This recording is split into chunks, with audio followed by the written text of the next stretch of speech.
Hello, this is Victor at RestoreYourMercedes.com. This is a quick update for Anthony in New York City. Okay, Anthony, so I'm working on your car right now. It's a little chilly, but I decided to do the engine mounts because too much work, and I don't know, I'm gonna be pretty tight on schedule. So, and here is what I found. Here is the old mount, and here is a new mount. Humongous difference. I don't know when it was replaced.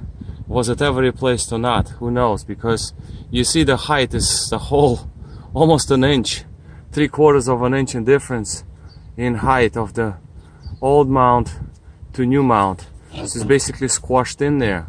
So this could very well explain our vibration through the body. I was very reluctant to actually replace these because you told me that they were replaced in recent times, but this is very apparent. You can clearly see the difference in the height, so that is most likely where our vibration is coming from, because maybe this was never replaced. And just so you see that these are the exactly same mounts, you can compare both part numbers: 203-241-0413, 203-241-04. You cannot see 04 well. Alright, so let's do it this way then, so you can clearly see them. 0413. Okay, this is original Mercedes part, and the same one you had in your car. So it's not like they put wrong mount or something, or whatever the case is.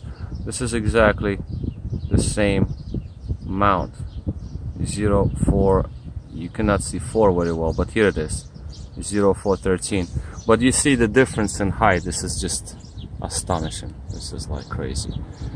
All right, so this is basically all what I wanted to show, and once I put the mounts back in, then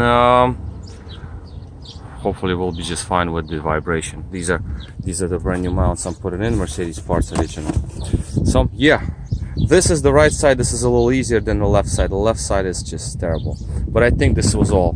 And again, like I said before, I really didn't want to change them because you told me that they were replaced, and these don't usually fail within a year or so. So this is something that I don't know what happened here. It's just like crazy difference. All right, so that's about all I wanted to show. This is Victor at RestoreYourMercedes.com. Thank you for watching.